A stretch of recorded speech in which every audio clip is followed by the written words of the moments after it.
살고 있습니다.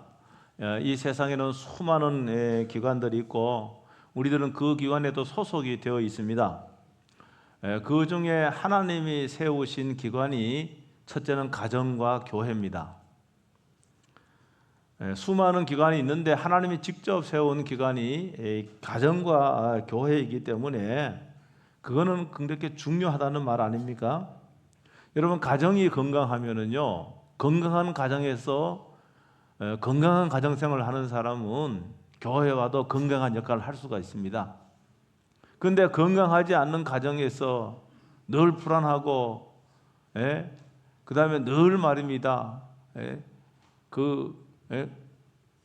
힘든 일이 있고 갈등이 있고 싸움이 있는 사람들이 이런 교회에 오면은 또 사실은 그 나타날 수밖에 없는 것이죠. 그러므로 어떻게 하는가 하면은 이렇게 가정의 구성원들, 그래서 어린이 주일도 저희가 지켰고, 그리고 어버이 주일도 지켰고, 그 다음에 이제 지난주 목요일은 부부의 날인 거 아시죠? 5월 21일 부부의 날인데 부부 주일은 없어요. 그러나 국가가 부부가 너무너무 중요하기 때문에 국가 기념일로 정의했습니다. 그렇게 중요하다는 것이죠. 여러분, 행복한 부부가 있고 또 행복한 부부 밑에 자녀들이 행복하게 자랍니다. 그러니까 이 부부가 엄마 아빠가 행복하지 아니하면은 그 밑에 자라는 아이들은 행복하지 않아요. 그렇죠? 동의하시죠? 엄마 아버지가 가정생활에서 행복하지 않고 불행한데 아이들이 나는 신났다, 그런 애들 없어요. 그 영향을 다 받을 수밖에 없습니다. 제가 5월달 이제 한 이번 주하고 다음 주 남았는데 제가 두 번에 거쳐서 부부 테라피라는 제목으로 제가 말씀을 전하고자 합니다. 오늘 저는 남편도 아니고 아내가 아니니까 해당 사항 없네요. 아니에요. 왜 그런가 하면 제가 오늘 설교하는 내용은 기본적으로 부부 관계도 기본적으로 인간관계입니다. 그러니까 부부 관계도 인간관계이기 때문에 누구나가 다 해당이 되고 적용될 수가 있습니다. 요사이 테라피라고 하는 영어 단어가 영어잖아요. 우리나라가 그냥 외래어 천국입니다. 이 테라피라고 하는 이 영어도 굉장히 자주 사용을 합니다. 제가 지난번에 이거 50견, 이 어깨 맞죠? 여기 아파갖고 정형외과에 갔어요. 정형외과 맞죠? 정형외과를 잘 가본 적이 없으니까 지금까지. 정형외과에 갔는데 그 주사 한 대 놓고요. 그 다음에 뭡니까? 물리 치료를 하더라고요. 물리 치료는요, 한 번으로 끝납니까? 아니에요. 물리 치료는 반복적으로 계속 물리 치료를 받아야 됩니다. 이게 물리 치료라고 할 적에 영어로 피지컬 테라피예요. 물리 치료라고 할 적에 치료하는 거야, 치료. 또 심리학이나 상담학에서는 이 테라피를 요법이다, 요법. 무슨 요법 이렇게도 사용을 합니다. 영국에서는 이 테라피라는 단어를 갖다가요, 이 심리학에서 상담이나 심리학에서 이 테라피라는 용어를 사용을 합니다. 그러니까 이 테라피라는 용어는 굉장히 광범위하게 사용이 되기 때문에 부부 테라피라 하면은 치료받아야 될 부부 관계를 말해요. 저는 치료받을 게 없습니다. 혹시 그런 분이 있는지 모르겠습니다. 여러분, 제가 늘 말씀드리지만은 사람은 완벽하지 않아요. 여러분, 사람이 완벽하지 않다라고 하는 것은 남편과 아내가 완벽하지 않다는 말과 똑같은 거예요. 완벽하지 않습니다. 부족합니다. 그래서 우리는 뭡니까? 우리는요, 우리는 치료를 받아야 될 그런 사람들입니다. 혹 여러분은 치료를 오늘 제가 25분 설교가 치료가 되겠습니까? 사실은 불가능에 가까워요. 근데 25분의 제가 설교 갖고 여러분, 내 남편으로서 내 문제가 뭐다, 아내로서 내 문제가 뭐다, 그것만 알아도요, 앞으로 뭡니까? 개선될 수 있는 기회를 만들 수 있는 거예요. 그러니까 여러분이 오늘 제가 짧은 시간에 제가 말씀을 드릴 텐데 꼭 들으시고 여러분 부부관계 또 여러분 인간관계에 꼭 적용을 해서 여러분이 가는 곳곳마다 기쁨이 넘치고 여러분 행복한 그런 삶을 살 수 있게 되길 주의 이름으로 축복합니다. 오늘 에베소 51장인데요, 그리스도를 경외함으로 피차 복종하라, 이 말씀이에요. 이 말씀과 연관이 되는 말씀 바로 앞에 있는 에베소 5장 18절에 있는 말씀이에요. 에베소 5장 18절이 뭡니까? 술 취하지 말라. 이는 방탕한 것이니 오직 성령의 충만함을 받아라. 그렇죠? 오직 성령의 충만을 받으라라고 하고 그 밑에는 뭡니까? 밑에는 계속해서 사람과의 관계를 언급하고 있습니다. 부부 관계, 그 다음에 부모와 자식 관계, 1세기 때 있었던 노예와 그 다음에 주인과의 관계, 이 관계를 쭉 설명하고 있습니다. 여러분, 그러니까 여러분 성령으로 충만하면은 사람과의 관계 속에서 그리스도를 경외함으로 피차 복종하는 그런 기본적인 마음의 자세와 태도가 갖추어지게 된다고 이렇게 우리가 이해할 수가 있습니다. 복종하라 그랬습니다. 그러니까 오늘 인간관계의 가장 기본이 되는 말씀이에요. 그리스도를 경외함으로 피차 복종하라. 이거는 부부관계뿐만이 아니에요. 이거는 모든 인간관계에 해당되는 그런 말씀이에요. 근데 우리가 복종하라 그러면은 이 복종의 개념은 우리나라 말은 굉장히 뭡니까? 강압적이고, 복종이 강압적이고, 그 다음에 또 뭡니까? 아주 일방적인 그런 느낌이 강한 말이 복종이란 말이에요. 여러분, 그런데 이 복종이란 말의 원어는 그렇지 않습니다. 히포타소라는 단어를 써요. 히포타소, 이 단어예요. 이 단어는 어떤 의미가 있는가 하면은 자발적으로 질서를 세운다. 그런 자발적으로, 누가 지시해서가 아니에요. 명령해서가 아니에요. 자발적으로 질서를 세운다는 그런 의미가 있고, 그 다음에 두 번째로는요, 자신을 낮추어 상대를 배려한다는 말이에요. 이게 히포타소예요. 그러니까 이 복종하라는 어감이 너무 세고요, 강압적이고 좀 이렇게 기분 나쁜 말이에요. 이거는 굉장히 그렇게 느껴지지 않습니까? 그런데 이 원어에 적당한 말이 없기 때문에 이렇게 복종이라는 단어를 사실은 사용을 한 겁니다. 그래서 이 모든 인간관계에서 기본은요, 내 중심이 아니에요. 여기 오늘 보니까 뭡니까? 그리스도를 경외함으로 피차, 그리스도를 경외함으로 돼 있어요. 여러분, 우리는 기본적으로 내 중심적입니다. 우리는요, 타락한 본성을 가지고 있기 때문에 모든 사람이 다 자기 중심입니다. 그러니까 자기 입장에서 보면은 저 사람이 잘못된 거예요. 그렇죠? 근데 상대방 입장에서 보면 내가 잘못된 거예요. 이게 우리 사람들의 한계입니다. 여러분, 그런데 여기 오늘 말씀에는 뭐라고 되어 있는가 하면은 인간관계에서 내 중심이 아니라 예수님 중심이에요. 예수님을 경외함으로 피차 복종하라고 이렇게 말씀하고 있습니다. 여러분, 복종하는 것은요, 약해서가 아닙니다. 그리스도를 경외하고 예수님을 닮는 것은 성도에 마땅한 거예요. 예수님이 어떻게 했습니까? 예수님은요, 스스로 자기 자신을 낮췄습니다. 가장 큰 것은 뭡니까? 하늘의 모든 영광을 버리고 이 땅의 인간의 몸으로 오셨다는 거예요. 낮춘 거예요, 그게. 여러분, 심지어는 예수님은요, 제자들의 그 더러운 발, 냄새나는 발, 여러분, 먼지가 있는 그 발을 예수님께서 직접 씻어주신 거예요. 여러분, 이런 일은요, 노예가 하는 일입니다. 노예가 하는 일인데 예수님이 그 일을 하셨단 말입니다. 여러분, 그러므로 모든 인간관계에서 기본적인 마음의 자세와 태도가 이러해야 된다, 그걸 말씀하고 있습니다. 여러분, 그러니까 일방적으로 복종하는 게 아니에요. 상호 복종하는 거예요. 그러므로 부부관계나 그 다음에 남편과 아내 상호 간에 서로 낮추고 배우자를 배려해야 된다. 모든 인간관계도 다 똑같은 거예요. 이 말씀을 완벽하게 순종하는 남편이나 아내가 없습니다. 왜? 우리가 완벽하지 않기 때문에 그렇습니다. 완벽한 사람이 하나도 없기 때문에 그렇습니다. 여러분, 그런데 우리는요, 이 부부 관계에서도 수많은 잘못된 통념 속에 살고 있습니다.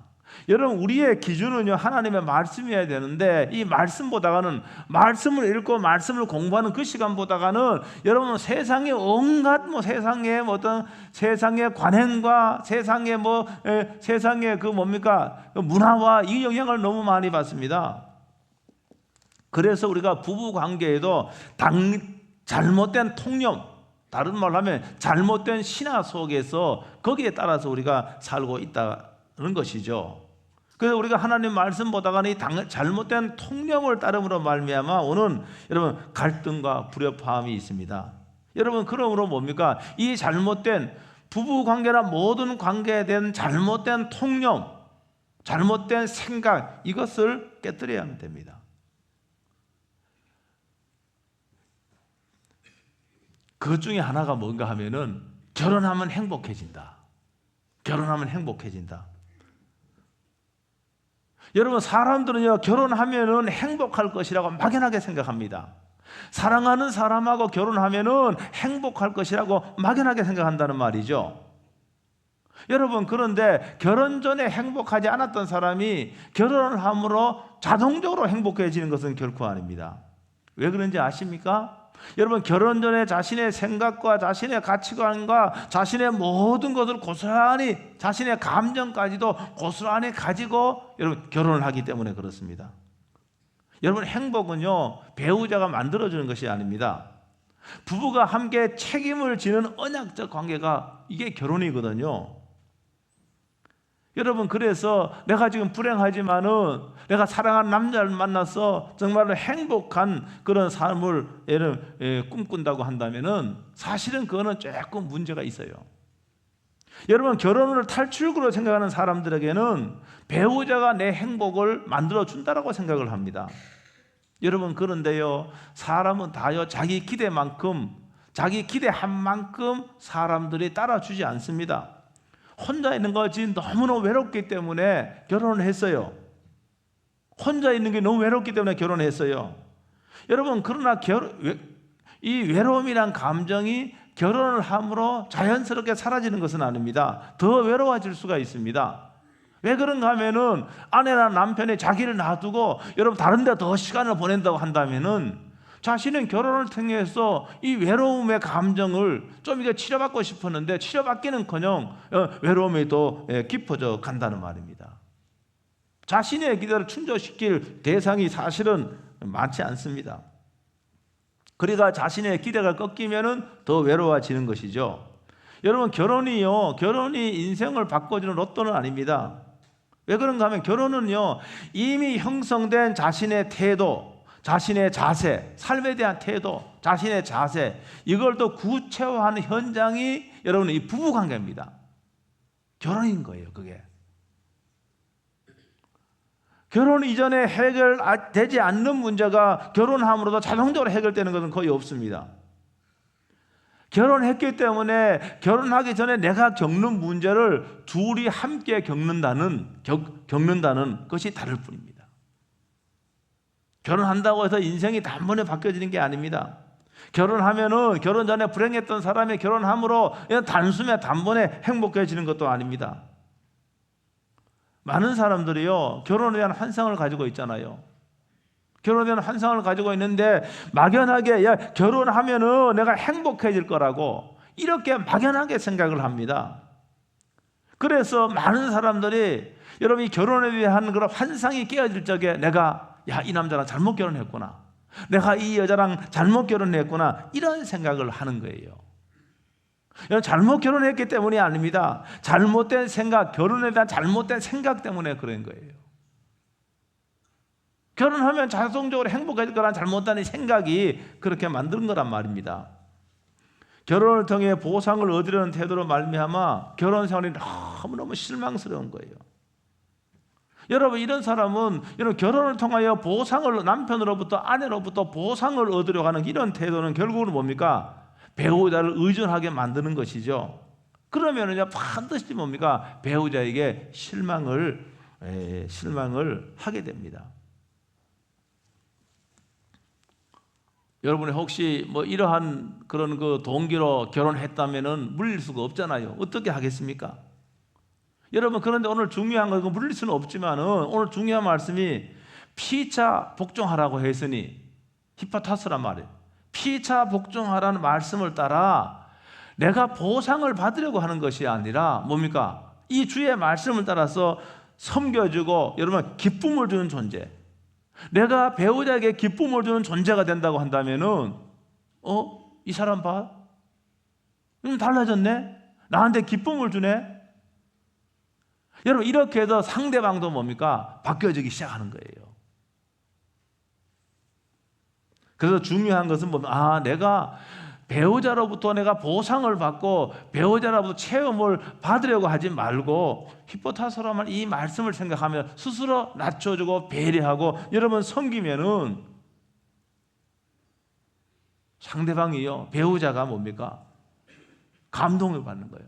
그러면서 나도 사람 관계 주고받는 관계지 않습니까? 나도 그런 아내나 남편에게 내가 이렇게 뭡니까? 내가 기쁨을 받았으니 나도 기쁨을 주는 존재가 되어야 되겠다. 이렇게 조금 생각이 바뀌어진다는 거 여러분 알 수 있게 되길 주의 이름으로 축복합니다.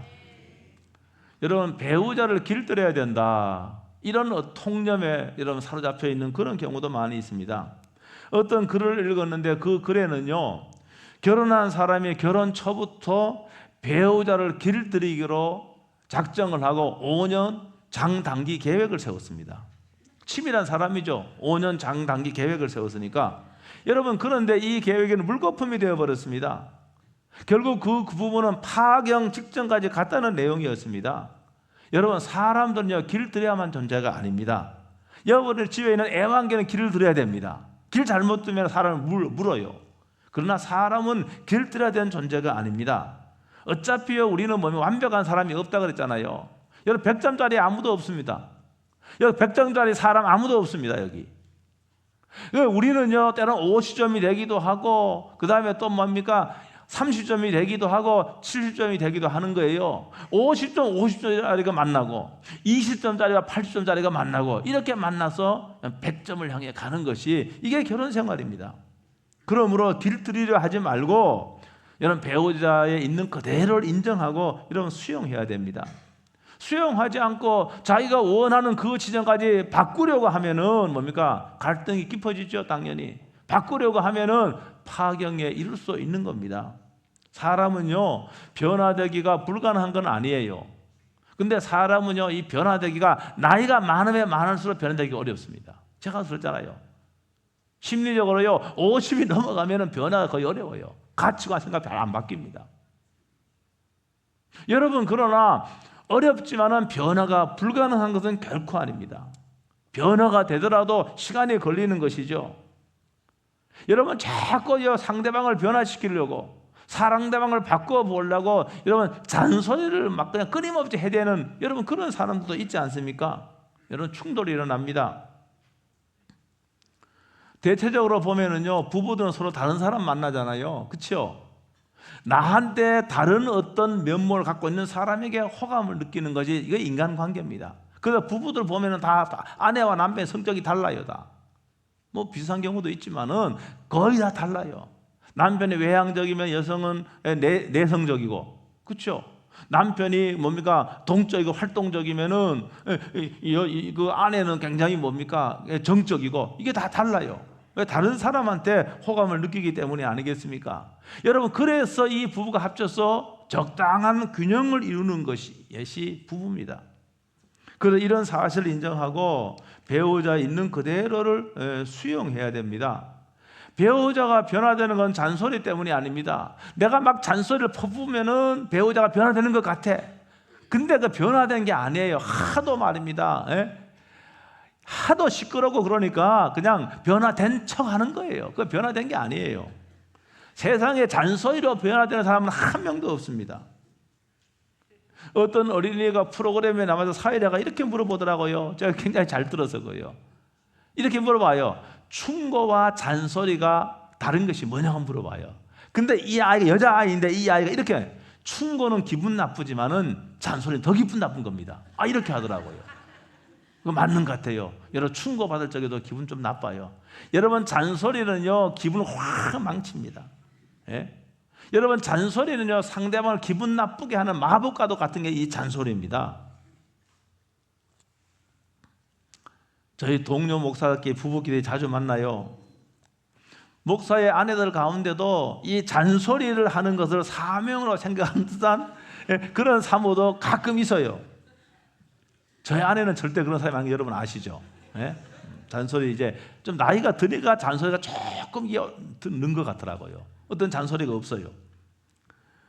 그래서 우리 착한 목사들끼리 모여서 이야기하잖아요. 이야기하다가도 뭡니까? 끊임없이 잔소리를 해대는 사목 오면은 우리가 어떻게 하는가 하면 야야 선지자 온다 그래. 선지자. 야야 왕당회장이 온다 그래요. 그리고 하던 말 다 멈춰버려요. 왜?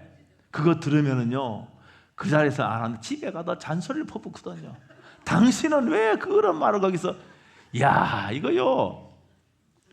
여러분 그렇다고 해서요 그 남편이 변화되는 게 아니에요. 하도 시끄러우니까 그냥 변화된 척 하는 거예요. 그러면 가만히 있는 거예요. 야, 우리 저만 그런 게 아니라 여기도 그런 사람 많이 있어요. 여기도. 네? 여러분 그래서 이 잔소리를 해대므로써 배우자 변화되는 게 아니라는 거예요. 그래서 맞죠. 사회는 뭐 불쌍한 남자들 많잖아요. 여러분들 요새 불쌍한 남편 많습니다. 우리 뭐 목사들도 이게 보면은 늘 이게 사모 눈치를 보는 분도 있어. 아이고 내 왜 저렇게 사나 내가 좀 그런 생각이 들더라고요. 그 왜 눈치를 봅니까? 왜? 잔소리를 해대니까. 잔소리를 해대니까 눈치 보는 거예요. 이제 그 마음이 흡족한 말을 내가 하고 있는가 확인하는 거예요. 확인하는 거예요. 그게. 여러분 오늘 이 말씀은요 히포타소라는 단어를 사용했어요. 자신을 낮추고 상대방을 배려하는 태도와 마음으로 여러분은 부부관계가 더 발전될 수 있다고 이렇게 말하고 있습니다. 여러분 그러므로 잔소리를 이제는요 배우자를 향한 잔소리를 스톱해야 됩니다. 잔소리로 길들여지거나 잔소리로 배우자가 변화되는 게 아니란 말입니다. 잔소리가 변화되는 것 같이 보이지만은 변화된 척 하는 거예요. 하도 시끄러우니까. 하도 시끄럽고 그러니까 변화된 척 하는 거란 말이에요. 변화되는 게 아니에요. 그건 아주 뭡니까? 지혜로운 사람은 그렇게 하지 않습니다. 잔소리 하지 않습니다. 여러분 아실 거야. 제가 잔소리 엄청 싫어하거든요. 네? 그냥 평안을 위해서 참는 것이죠. 여러분 모든 인간관계가 다 똑같습니다. 모든 인간관계가 그렇습니다. 교회에서 사람과의 관계가 똑같습니다. 우리가 다른 면을 가지고 있기 때문에 있는 그대로를 인정하고 수용하는 것이 필요합니다. 여러분 잔소리로 절대로 상대방을 변화시킬 수 없습니다. 내가 먼저 낮아지고 변화되면은 상대방이 서서히 마음을 여는 것이 이게 관계입니다. 여러분 교회에서 관계도 마찬가지고 부부관계도 똑같습니다. 저는 지금까지 우리 아내에 대해서 저는 만족하는 사람이거든요. 만족하는데 가끔 제 아내는 남편도 저의 점수를 매겨요. 통보해요. 근데 통보해도 제가 뭐 들은 척 만짜자 듣지도 않아요. 예? 여러분 이게 무슨 말인가 하면은 우리가 자기 자신은 여러분 평가해도 돼요. 근데 다른 사람 평가하지 말아요. 다른 사람을 평가하려고 하는 유혹이 옵니다. 우리는요, 여러분 한번 보세요. 우리가 어떻게 내가 이렇게 모자라고 부족한데 다른 사람을 평가할 수 있고 점수 매길 수 있습니까? 아니 다른 사람이 점수를 매겨도 저는 신경 하나도 안 쓴다니까요. 당신 점수 매기려면 매겨라. 신경 안 쓴다니까요. 여러분 근데 제가 오늘 여러분에게 말하고 싶은 것은 여러분 자기 자신에 대해서는 점수를 매겨봐야 됩니다. 네? 물론 우리는 다른 사람 점수보다는 자신에 대한 후하게 점수를 줄 거예요. 여러분 그럼에도 불구하고 나는 정말 남편으로서 몇 점이 될까? 나는 아내로서 몇 점이 될까? 아니 나는 목사로서 몇 점이 될까? 나는 아버지로서 몇 점이 될까? 이거 스스로 점수 매겨봐야 돼요. 오늘 말씀에 근거하면 이 말씀이 그렇잖아요. 그리스도를 경외함으로 피차 복종하라 히포타스라고 그러잖아요. 여러분 이렇게 하면은 관계가 깨질 염려 없습니다. 피차 복종하면은 자신을 낮추고 상대방을 배려하면은 깨질 일 없습니다. 여러분 그러니까 우리는 스스로 점수를 한번 매겨봐야 됩니다. 그리고 이렇게 생각해야 됩니다. 사람들의 점수들은 다 그게 정확한 건 아닙니다. 그러나 우리 주님은 정확하게 나의 점수를 매기는 거예요. 우리 주님 보시기에 과연 나는 목사로서 몇 점이 될까? 과연 나는 남편과 아내로서 몇 점이 될까? 주님 보시기에. 여러분 점수를 한번 매겨보세요. 여러분 몇 점쯤 됩니까? 우리 집사님 몇 점쯤 될 것 같아요? 속으로만 이야기해. 속으로만. 남편 점수 몇 점쯤 될 것 같아요? 속으로만. 네? 한번 매겨보세요. 여러분, 그래서 여러분 정말로 저와 여러분들이 오늘 말씀을 꼭 기억을 하면서 여러분이 정말 행복한 부부 생활하고 또 행복한 부부 생활하는 여러분의 자녀가 또 행복한 그런 삶을 살 수 있는 그런 은혜가 여러분의 길 주의 이름으로 축복합니다. 마지막으로 한번 따라하겠습니다. 그리스도를 경외함으로 피차 복종하라. 그리스도를 경외함으로 피차 복종하라. 기도하겠습니다. 오늘 말씀 붙잡고 1분 동안 통성으로 기도하겠습니다. 오 주 예수 그리스도시여, 오늘도 저희들을 예배자로 불러주심을 진실로 감사합니다. 오늘 하나님 아버지, 에베소에 있는 이 말씀을 저희가 삶에 적용해 봤습니다. 그리스도를 경외함으로 피차 복종하라고 말씀했는데, 오늘 하나님 저희들은 남편과 아내로서 또 자녀와 또 부모로서 뿐만이 아니라 성도로서 정말로 이 말씀을 따라 살았는지 꼭 기억하는 저희들 되게 하여 주시고, 오늘 하나님 이 말씀을 토대로 해서 저희들의 삶이 또 복된 삶이 될 수 있도록 축복하여 주옵소서. 울력함이 있고 갈등이 있고 하나님 아버지 정말로 깨어지는 가정이 있습니까? 주여 불쌍히 여겨주시고 저들 다 하나님 아버지 말씀을 꼭 기억하면서 회복의 은혜를 베풀어 주시옵소서. 예수 그리스도의 이름으로 기도하옵나이다. 아멘. 하나님 아버지, 오늘도 에베소 5장 21절의 말씀을 저희들에게 주시니 진실로 감사합니다. 하나님 아버지, 저희들은 부족합니다. 연약합니다. 그러기 때문에 아내로, 남편으로, 자녀로, 또 부모로도 부족한 면이 너무너무 많이 있습니다. 오늘 이 말씀을 기본으로 해서, 이 말씀을 토대로 해서 오늘 부부생활, 복된 부부생활 되게 해 주시기를 간절히 기도하고 원합니다. 하나님, 갈등이 있고 정말로 다툼이 있고 또 하나님 어려움이 있는 가정이 있습니까? 이 말씀을 기억하면서 주님 앞에서 내 점수를 매기며 내 부족함이라고 인정하면서 하나님 아버지, 오히려 이 말씀을 따라 배우자를 잘 섬길 수 있도록 축복해 주시옵소서. 예수 그리스도의 이름으로 기도하옵나이다. 아멘. 다 일어나